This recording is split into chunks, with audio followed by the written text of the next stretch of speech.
Hi there. Welcome to Conversations for Yoga Teachers. I am your host, Karen Fabian, and this is episode 327. I am recording this on December 16th, 2024, and this will actually go live today, December 16th, 2024. Truth be told, I recorded this last week and something went wrong with the quality of the recording. So I wanted to make sure it was crystal clear for you. So I'm redoing it. It's actually a good thing though, because between when I first recorded it and today, I have launched my brand new membership called the Yoga Teacher Confidence Club. And I was actually going to do a separate episode this week to tell you about it. And now I can wrap it up into this episode. It's an exciting new way that you can be supported as a yoga teacher, a way that you can learn better cueing, how to apply anatomy to your teaching, easy ways to build your sequences, all in the setting of what I'm calling the Yoga Teacher Confidence Club.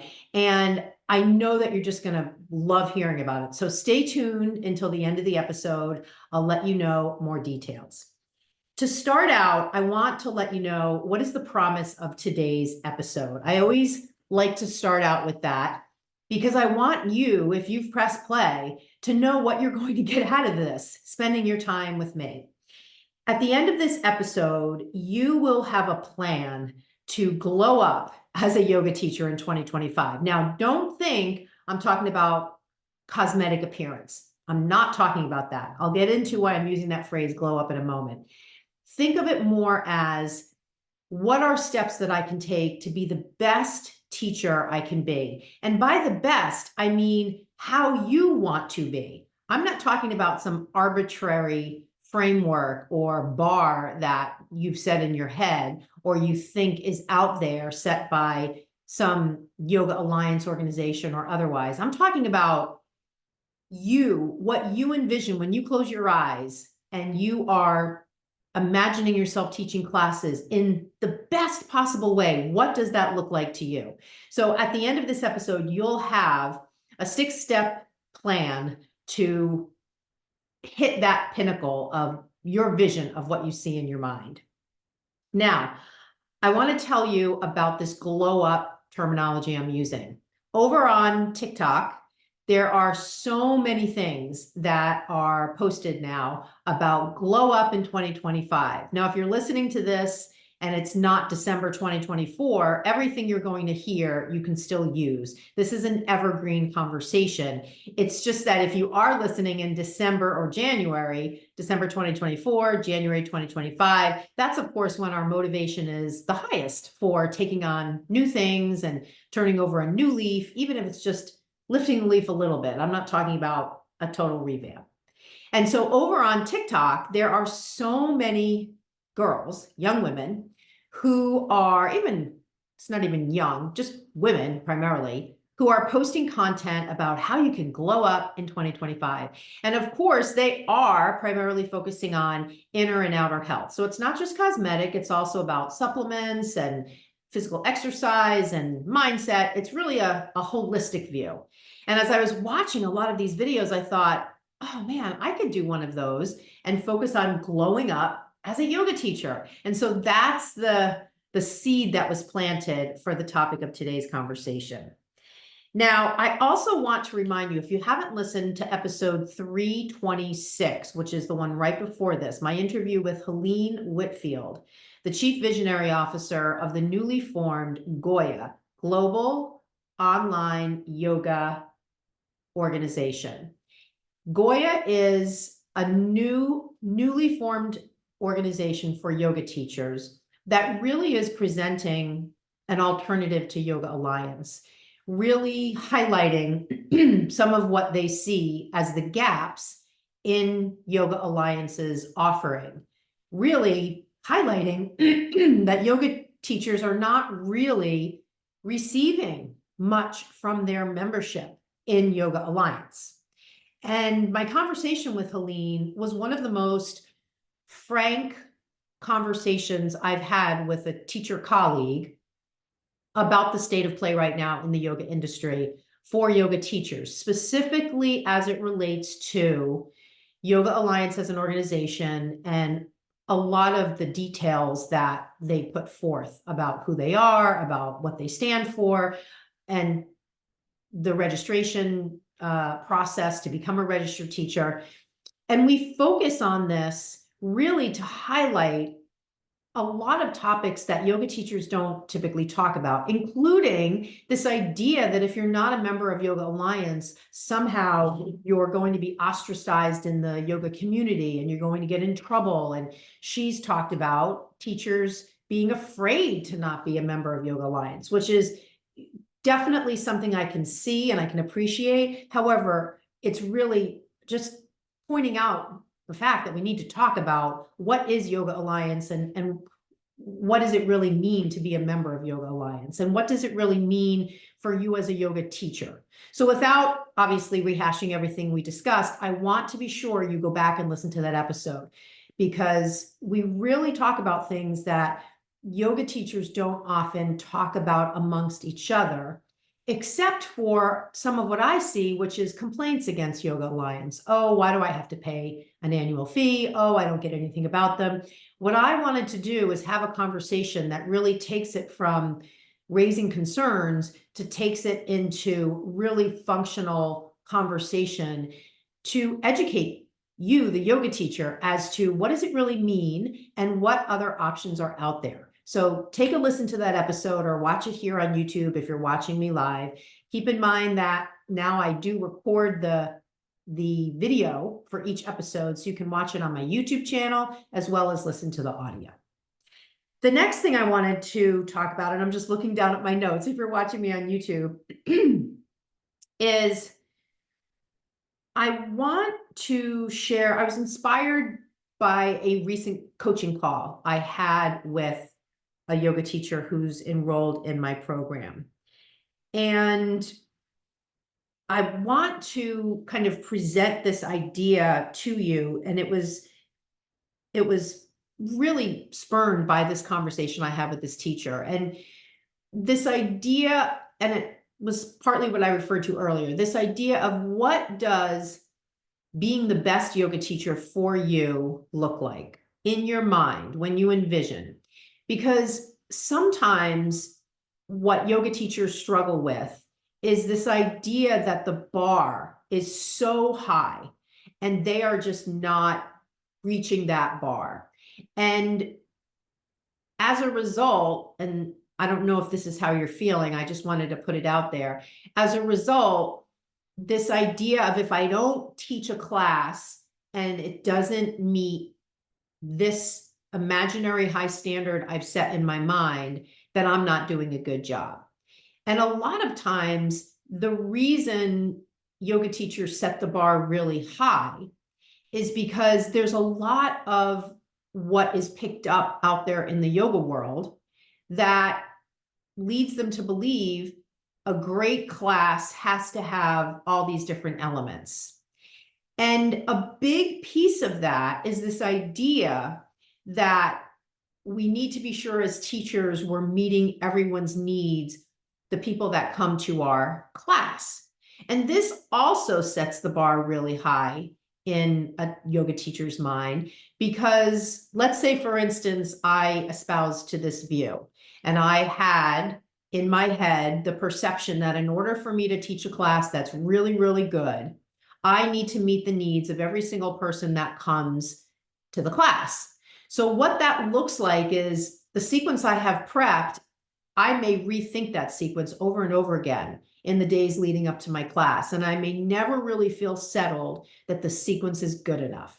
I may go into the class, and because I'm working with a sequence that I've revamped a number of times, I may be forced to practice with my class. Otherwise, I can't remember what comes next in the sequence. And so even though I might want to walk around the room more and do the walk and talk, I may be forced to practice with them because I've revamped my sequence so much. I'm going in, I'm really feeling nervous, and I'm not able to remember it without notes and by doing it. And so right there, I'm out of sync. My vision of how I want to teach is not a match with how I'm actually teaching. And so the idea here is this is based on this false premise that in this instance, in order for me to teach a class that's really, really good, I have to meet the needs of all these people that are in the class. And this is a pervasive thought that is perpetuated in part by conversations between teachers, and quite frankly, by a lot of the narrative that's out there in the yoga industry, perpetuated by many, many articles and organizations and things like that, where teachers get the impression that your yoga class that you teach has to be a perfect match for everybody in there. Now, of course, we also have languaging that says encourage students to listen to their bodies and encourage students to make it their own. And at the same time, we're giving people the impression that they need to meet everybody's needs. And I'm here to tell you that's an impossible bar to reach. You're going in to teach your class, you really don't know who's going to show up. And even if you did know every single person because they're regulars, you don't know what their body's going to be like on that particular day. So it is an impossibility that you are going to really hit the nail on the head for every single person in your class. This is not a yoga valet scenario. When you're teaching group classes, you're going in and teaching a group experience. This is different from teaching a private. And what it essentially means is that you want to go in there with a plan so that you feel confident and clear on what you're going to offer, and then offer it. Offer it, of course, offering modifications. However, it's different from going in and saying something like, what do you guys want to work on today? That is putting the ball in their court. You have the ball. You have the ball, not them. And I know this might sound a little bossy and a little harsh, and that's not what it's meant, but it is meant to give you your power back. I feel that there's way too much verbiage in the yoga industry that basically strips the power away from the teacher and completely puts it in the hands of the student. Do not get me wrong, the students always have their own power. Students are there of their own free will. Students have agency in your class to do whatever they want. That is just a fact. We don't need to bend over 15 different ways backward to go out of our way to customize everything for everybody. Especially when that means, number one, that we're constantly reworking our sequence before the class out of this concern that, oh, the sequence I have prepared isn't good enough. And number two, that we're going into class and we don't know what comes next in the sequence because we revamped it 10 times. This is what I mean about the bar being too high. This imaginary bar that some yoga teachers, maybe you, have set in your head is way too high. Now, I'm not saying bring the bar lower and have it be a class that lacks quality. What I am saying, though, is once we start to take our power back as yoga teachers from one of we're completely a doormat, we're a complete people pleaser, we're just there to customize everything to every single person, and we're not appreciating that that's impossible. Once we become more empowered, EMPOWERED, now we go in with a plan. Now we are owning our role in this scenario. We are the teacher. This is not a free-for-all. This is not a custom valet experience. This is not a, hey, what do you guys want to work on today? We are showing up with a plan. We are teaching to the plan. And when you start to show up that way, not only will you be more empowered, you will feel more confident. Instead of the tail wagging the dog, now you are becoming the empowered one. And you're going to finally start to step into your designated role as the teacher. So this is essentially the conversation I had with one of the teachers in my program recently, and it was such an important theme that I wanted to share it with you here. So I'd love to hear If any of this is resonating with you, if it is, send me a DM on Instagram and let me know specifically what hit home for you. Now, I want to shift now into our conversation at hand about coming up with, or what you can do to really up level, to really elevate, to really glow up in 2025, or anytime you're listening to this episode as a yoga teacher. So the first thing that I'm going to throw out there on my list is to create a signature sequence. Creating a signature sequence is a sequence you are known for, a sequence you know well, a sequence you get so good at teaching, you can teach it by walking around and teach it without notes. Now, please keep in mind, there is nothing wrong with practicing with your class or teaching with notes. I'm not in charge of yoga, neither are you, neither is the person that trained you, neither is that teacher on Instagram. So anybody who's telling you there's a right way and a wrong way is not telling you the truth. The truth is you can do whatever you want. So I encourage you to ask yourself, what do I want? Do I want to be the kind of teacher who can have the ease of teaching without notes and by walking around? If so, a signature sequence is for you. And if I want to be that kind of teacher, and at the same time, I feel like there are some obstacles to doing it, I owe it to myself to look at those obstacles and to ask myself, honestly, truthfully, are those real obstacles, or am I just afraid to walk around the room? And I'm just using these things as excuses. Things that fall into this category are things like, I can't do the walk and talk. My students are visual learners. I can't do the walk and talk. My students need me to practice so they know what comes next. I can't do the walk and talk. My students are older and they have a hard time hearing me. So I need to practice with them so they can see what I'm doing. All of these things are beliefs. They're not true things. They're things we tell ourselves as yoga teachers to justify what we're doing. And because they sound like they're grounded in science or fact, we believe them.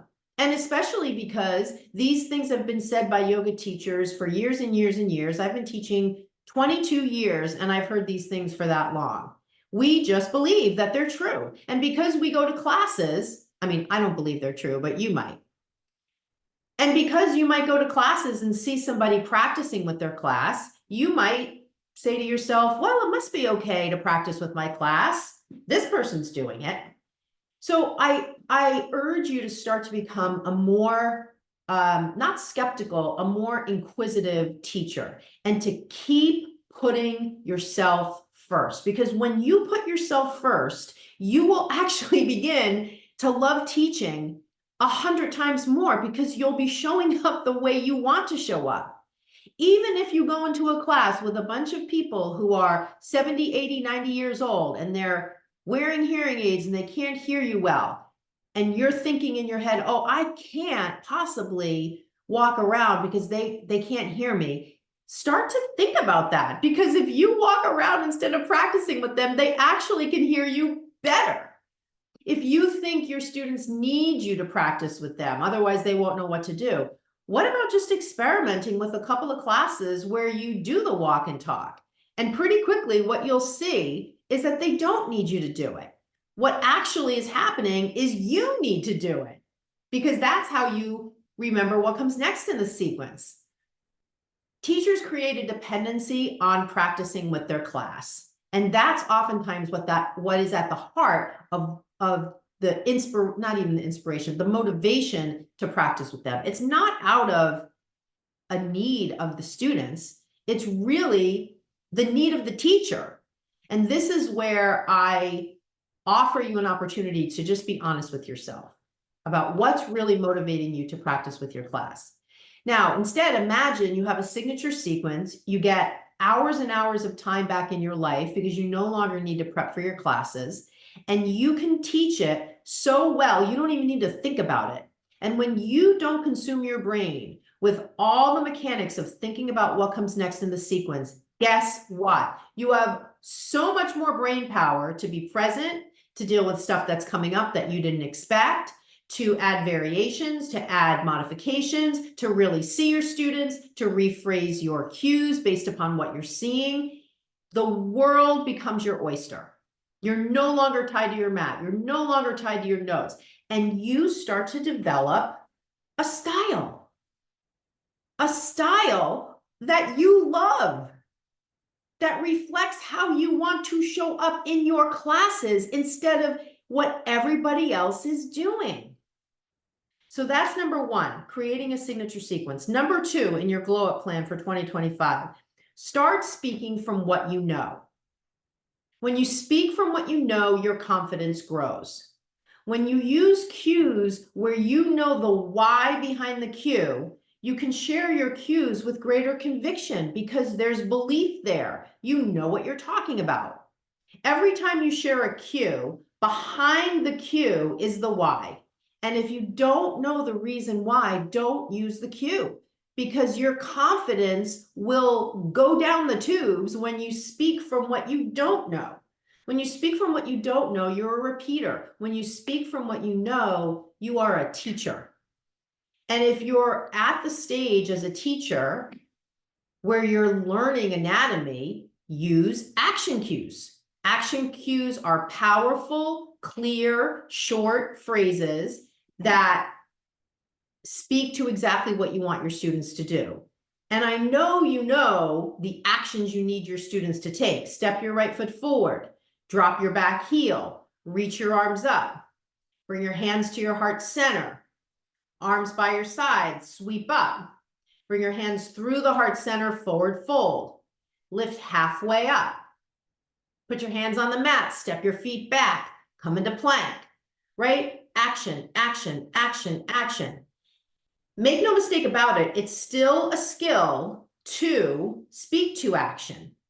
However, it's a much shorter journey to get from where you are now to speaking really clear action cues than the path to faking that you know anatomy and using cues where you don't understand the why behind it.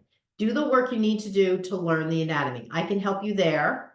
And in the meanwhile, good action cues. So this is all around this topic of speaking from what you know. You don't need to impress anybody. You don't need anybody's permission to put the anatomy cues to the side for now. Start owning your role as a teacher. Speak from what you know. Number 3 in your glow up plan, experiment with the walk and talk. Now, I've already talked about this when I went over step 1, so I'm not going to rehash the whole thing. Keep in mind, though, your confidence as a yoga teacher is not going to be found in the hours of training you get in different programs. It's going to be found in your willingness to experiment with different things in your classes so that you can start to find your most authentic way of teaching. So this is a perfect thing that you can experiment with. You can try. And experimenting with something, a different technique in your classes, shows yourself, shows the universe that you're not a rigid thinker, that you are striving to find what works best for you. Now, if you're a closed-minded person, if you're a rigid thinker, then you're not going to experiment with something new, and you're going to suffer the consequences. You're always going to be at battle inside yourself, or you'll just convince yourself that, oh, this is good enough, or, oh, they need this. And again, you do you.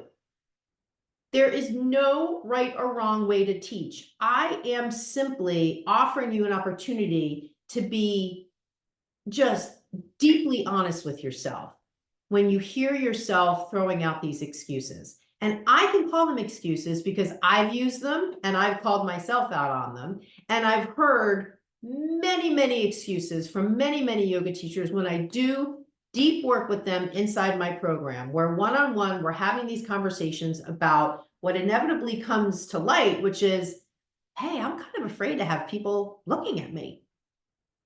I don't feel like I'm qualified to be the expert. When I'm walking around the room, I feel like I'm holding myself out as the expert, and I don't think I am. This is the kind of brutal honesty that I invite you to have with yourself so that you can, on the other side of it, start to show up as the true yoga teacher that is inside you. Number 4, stop doing things in your classes, or let me rephrase it, drop doing things in your classes that you think you need to do. And instead, do the things you want to do. Anytime you're doing something as a teacher and the motivation is, well, I need to do this. I need to start them in child's pose. I need to cue to the breath. I need to have a peak pose. Whatever it is, I know you have a list of these things. Ask yourself, says who? Who says I need to have a peak pose? Who says I need to start them in child's pose? Who says I need to cue to the breath? Right? And instead, ask yourself, what do I want to do? This ties nicely to the conversation part earlier where I offered you an opportunity to create a signature sequence. You don't need to do anything. The more you lean into showing up as a teacher the way you want to show up, the more you will love yoga, the easier it will be to teach, the more you will feel like the expert, because you're going to be doing what you want to do. And keep in mind, action cues, signature sequence, it makes the whole process so much easier.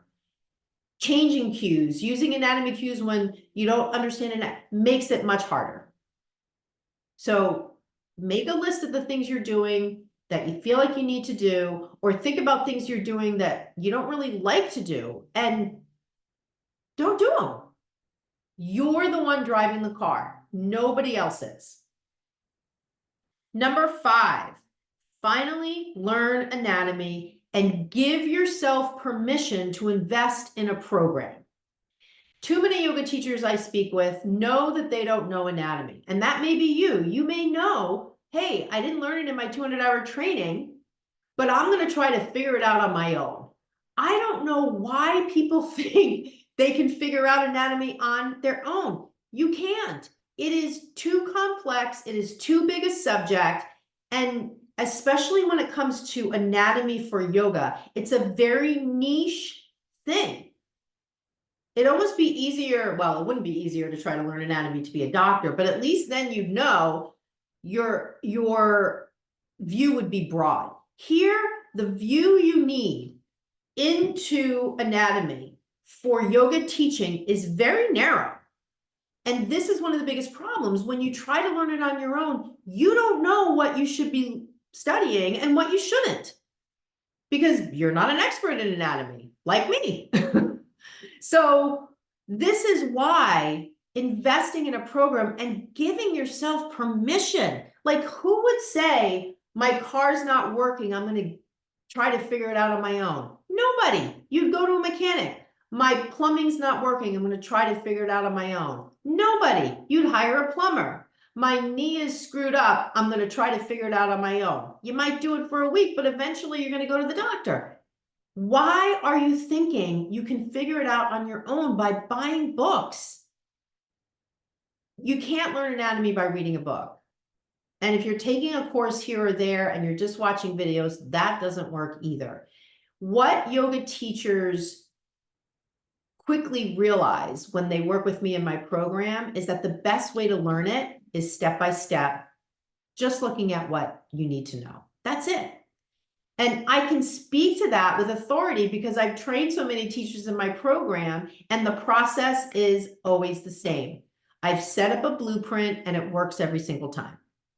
And so I'm speaking from the experience of training teachers in this very specific way, this trademarked way that I've created, because I know from a neuroscience standpoint, from a learning standpoint, from a cognitive standpoint, taking a big subject, chunking it out into steps, having the steps go in order, and supplementing the steps with live coaching is the best way to teach you anatomy.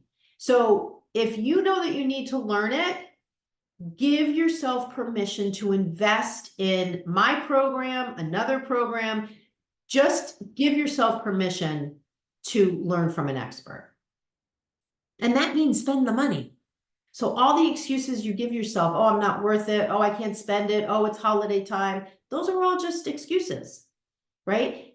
You need to know anatomy to be a quality yoga teacher. That is definitely a fact. The last thing, number 6, buy yoga clothes you love. I know this sounds cosmetic. It's not cosmetic though.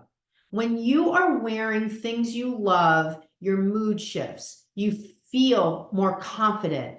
Take a look at the yoga clothes you're wearing and throw away the old ratty things. And again, give yourself permission to go out and invest in some quality yoga clothes. It's not about brand. It's about what do you feel good in.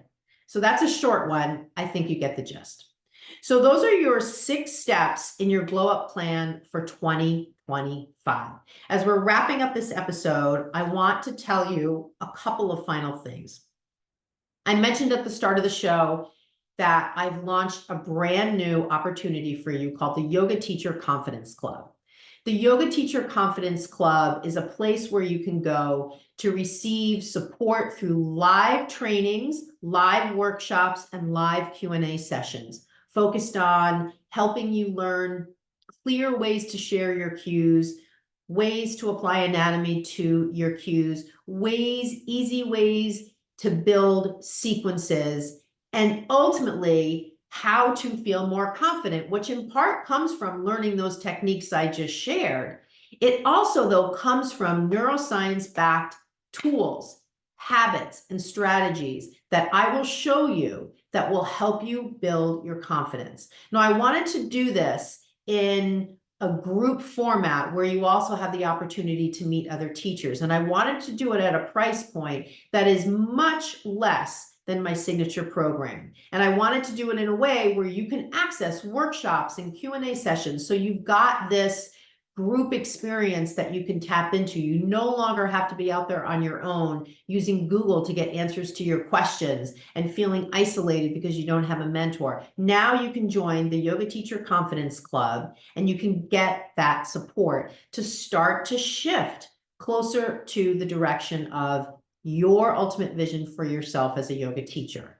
So I've priced the Yoga Teacher Confidence Club through the month of December at just $27 a month. And when you enroll as a founding member, not only will you get that low rate, the best rate, because the price will go up next year, of just $27 a month, if you enroll in December, you will also get my $400, more than $400 program called the Mindset Method.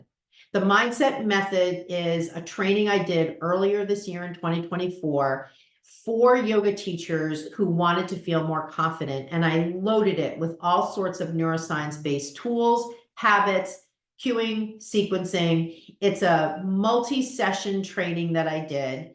And you can access that $444 program for free as a bonus when you sign up for the Yoga Teacher Confidence Club. So to enroll, or at least to check it out, because I've made a number of the introductory videos in the portal free for you to view, all you need to do is go to my website, barebonesyoga.com, click on the courses page, and you'll see the Yoga Teacher Confidence Club is there. You can also send me a DM on Instagram at barebonesyoga, and I'll send you the link as well. The next thing I wanted to share with you is in the show notes for this episode, there is a link to a download, 10 steps to increasing your confidence. So take a look at the show notes, get that download. That's a really great place to start. The next thing is I have a brand new video on how to do the walk and talk. We've talked about this a lot in this episode here. If you'd like the step-by-step plan for how to do the walk and talk in your classes, send me a DM on Instagram with the words walk and talk video, and I'll send it to you. And then the last thing I'll say is, since I am on YouTube now, please watch on YouTube as well. That way I can see you, well, virtually, so to speak, and leave a comment. The more you leave a comment, the more YouTube will share the video with other yoga teachers so they can benefit from listening to the episode as well. Thank you so much for being here. Any questions, send me a DM or you can leave them on YouTube. And I will talk to you on the next episode of Conversations for Yoga Teachers. Namaste.